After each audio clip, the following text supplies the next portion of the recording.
Religion is very complex matter, and uh, especially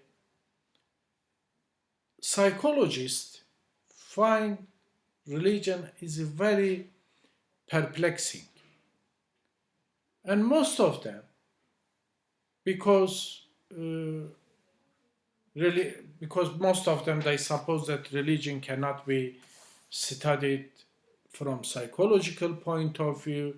Therefore they ignore this subject and they say we have nothing to deal with religion.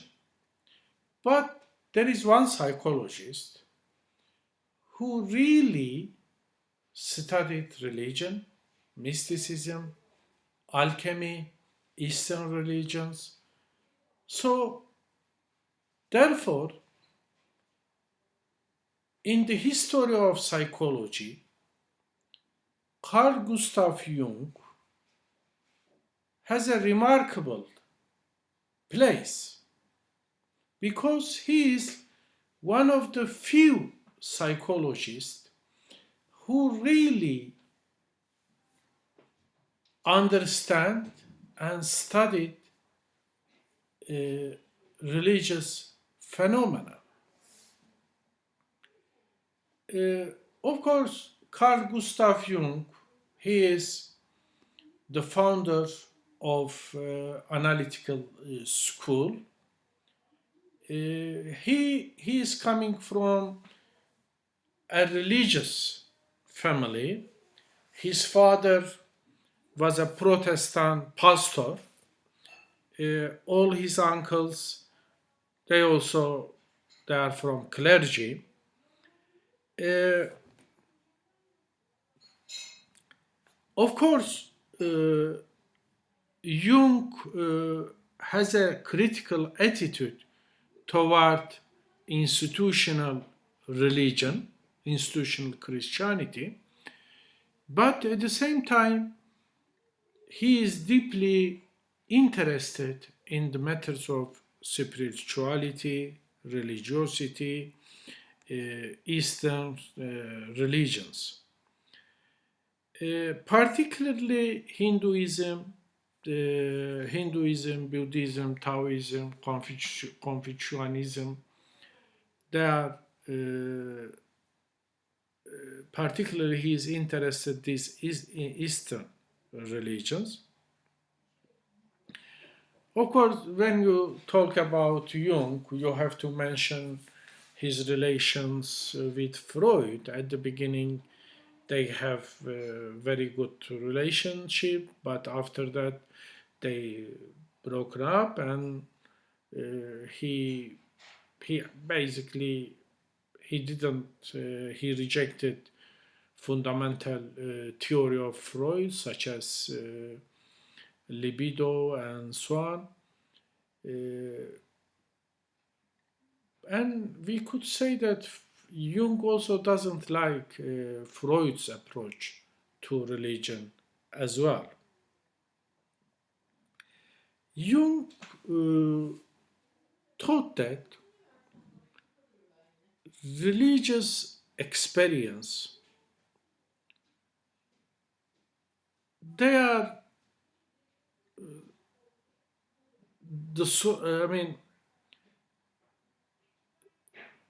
the reality of religious experience is sui generis. I mean, it's there something cannot be proved purely from rational scientific point of view, but that does not mean that we can't produce a full interpretation, a full rational and scientific interpretation about religious experience doesn't make religious experience unreal. That's a very good point. We have to understand that. And he also think that religion, mythology, history, I mean, they are a part of human experience. One cannot be understood without another one. So we have to understand psychology, alchemy, religion, uh, everything together. So therefore, Jung has a wide interest about almost any subject. So therefore, he's really remarkable man, remarkable intellectual, remarkable psychologist, philosopher. So uh, I think uh, Jung is not fully positivist, and at the same time, he is not fully subjectivist. He follow a sort of middle way, but at the same time, he tries to emphasize emotional, irrational, and transcendental aspect of human experience, particularly religious experience. When we look at the Jung theory generally, we see that in the theory of Jung, the concept of libido is important, but the concept of libido does not mean sexual energy, but it means more than that. It means life energy. So we need energy in order to live our life, in order to have experience. So the concept of energy is quite important in Jung's theory. And the other point is in Jung's theory, the principle of opposites. There are always two opposite sides in the constitution of human personality. So human personality uh, is the place where oppositional power conflicts with each other, and the the conflict between these oppositional sides creates energy. So maybe sometimes one side has more energy than the other one. In these cases, uh, Jung talked about the principle of entropy. The principle of entropy means uh, as the principle of entropy means the neutralizations uh, of both sides if in case one side has more energy than the other. So it is a sort of the principle of entropy brings balance, equilibrium to the situation. So of course we are always using our energy, but this does not mean that when we use our energy, psychological, psychic energy, this energy disappeared or just vanished. No, this energy stays there. So it is our energy is always there. Yes, the location and the function of energy is changing, but the total amount of energy is always there. So this situation called the principle of equivalence. So when we look at the theory of Jung,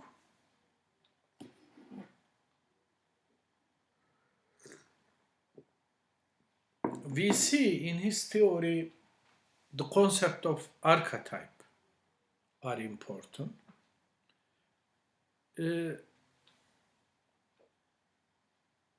Jung accepted, yes, we have individual consciousness. I mean, Jung's understanding of individual consciousness is almost the same as Freud's understanding of individual consciousness. But Jung goes one step further and say that there is a collective consciousness, unconsciousness, in human nature, but which transcends human nature.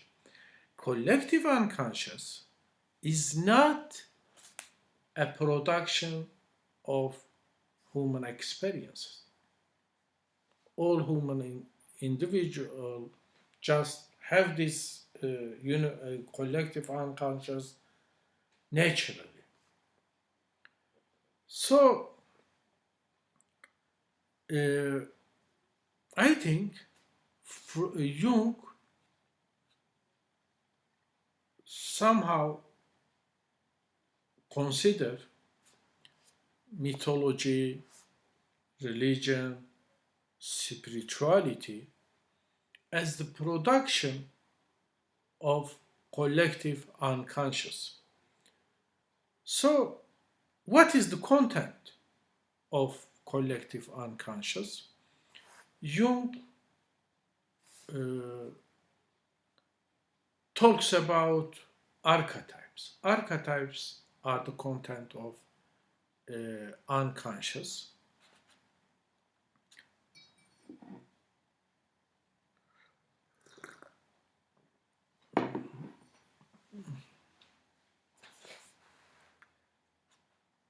Archetypes, they are a sort of original patterns of behavior or attitude. We just are having them. So Jung said that in order to develop our personality, we have to explore the content of unconscious, the meaning and the function of archetypes in our life. Jung talks about many types of archetypes, but particularly he's talking about four main archetypes. These are persona, shadow, anima animus, and self. Persona archetype, it is a sort of our visible part of our personality. We are using persona archetype when we have relations with other people.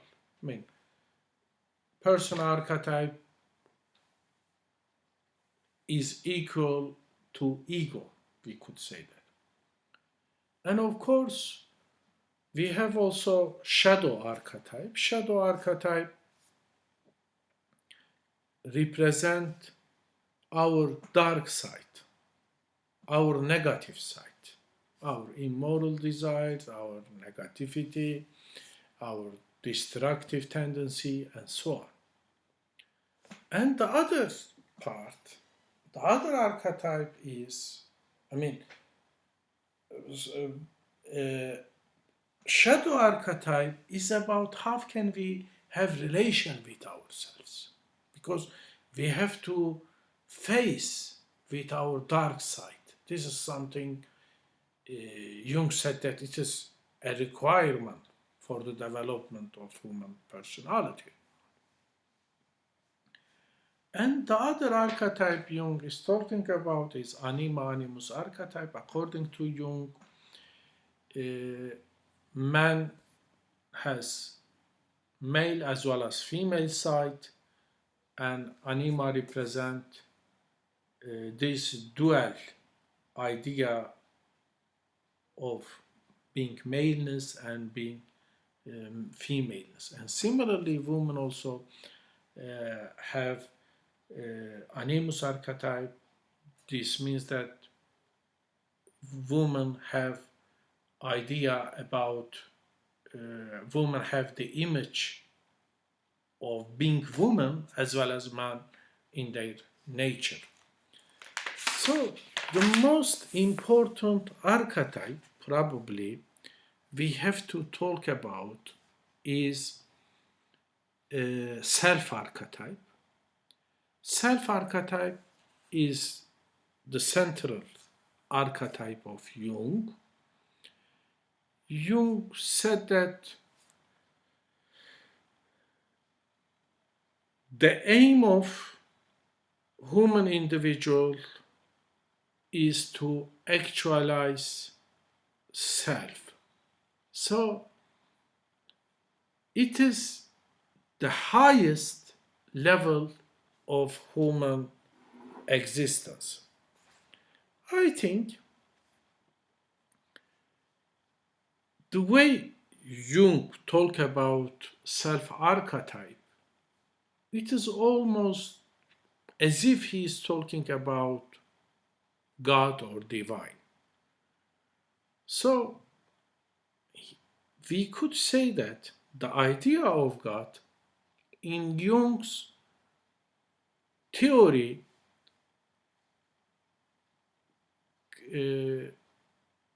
comes from self archetype. So considering God as self archetype is something, a novel approach, we could say that.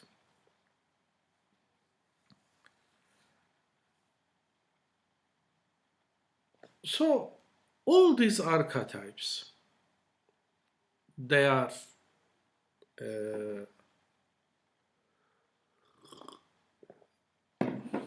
they exist in our unconscious, but we express them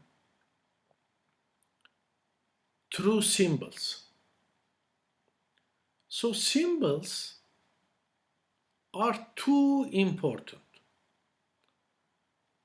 For example, in Eastern religion, particularly in Hinduism, there are various types of mandala. According to Jung, mandalas represent the archetype of self. In mythology, in alchemy, in religion, Jung find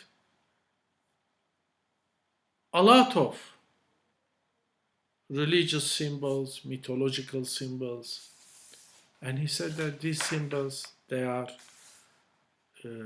representing archetype. So Jung values religion because religion is a good way or natural way of for expressing the archetype of collective unconscious.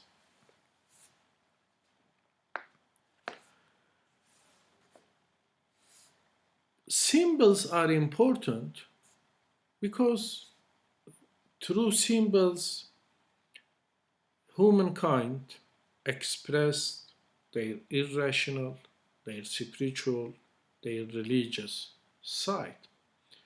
Jung said that today, especially in modern West, symbols lost their importance.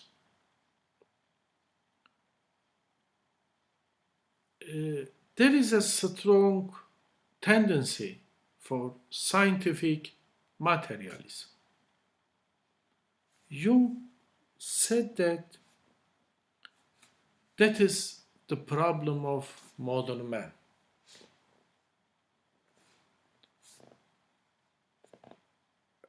Uh,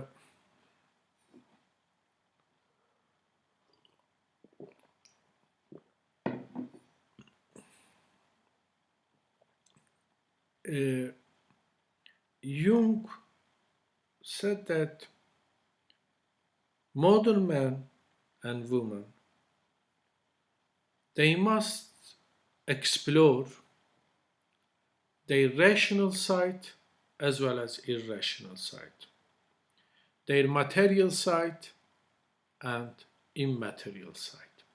He said that in West, modern Western man lost their spiritual, irrational side.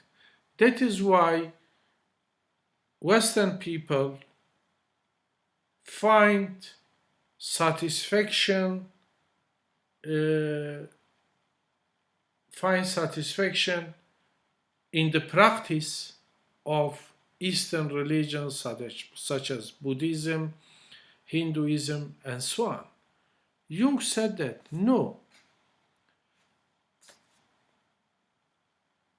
our way of thinking is different. Our cultural patterns are different. We shouldn't imitate West Eastern religious practices as they are. We have to find spirituality.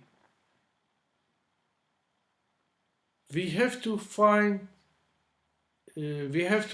spirituality in the symbols of Christianity, in the symbols of Western mysticism. So I think this is a very good, important point. We have to say that by saying that modern Western men and women, they must find their own way of spirituality. I think Jung taught that, yes, his psychological theory is not a cult, is not a religion, but he said that by formulating this psychological theory, he aims to provide a framework for Western spirituality. I think this is one of the aim of Jung, we could say that. So, as we said, the most important aspect or the most important archetype in Jung's theory is self archetype. So, how can you be self? It is not easy because you have to aware of your personal archetype one side, shadow archetype the other side. You have to be aware of your male side as well as female side. So how can you be self? So he's talking about the process of individuation, the process of wholeness. Through individuation, you can be whole. So Jung, I think,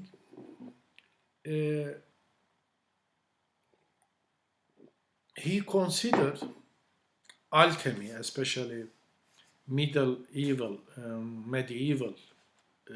time alchemy and religion and mysticism. They say that they can be good sources, good inspirational sources for the process of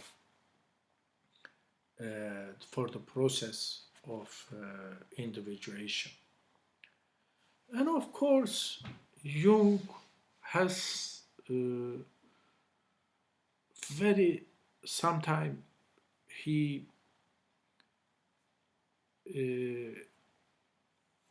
is making very radical, he's formulating very radical idea. For example, regarding Christianity, he wrote a very important essay, a psychological approach to Trinity. Basically, he said this: yes, there are two elements of Trinity, God, Holy Spirit, Father, uh, Son, and Holy Spirit. But he said that in Trinity, there must be the fourth factor. Evil must be a part of Trinity. Trinity must be quaternity. Because as we said before, Jung always talks about the opposite side. One side is God, good, but the other side must be evil. He talks about we have dark side, we have also, for example, the highest level archetype, self. So, I mean, saying evil must be included as the fourth person of Trinity is quite challenging idea. And of course, when Jung makes such interpretation about Trinity, he received a lot of negative reaction from Christian side. Finally, I would like to the point I would like to make. Jung considered religion as a positive factor.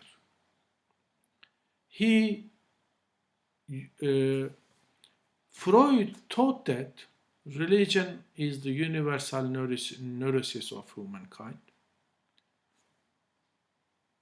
Jung said that religion served as the psychotherapeutic system throughout history. So religion is a positive factor which could help our mental, psychological, spiritual, emotional, social well-being. So, considering religion as something necessary for personal well-being, I think it is quite important, because religion in modern time basically ignored, criticized, or rejected. But Jung said that yes, we have to understand religion as a positive factor, as something necessary for the well-being of our existence.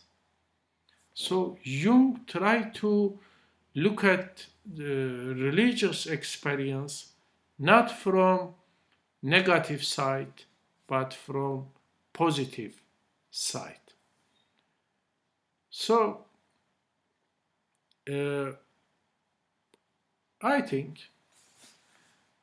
we can learn a lot from Jung's theory, Jung's approach to alchemy, to mysticism, to religion. When we explored Jung's theory deeply, at the same time we could understand our religious, mystical, and spiritual experiences better. Thank you.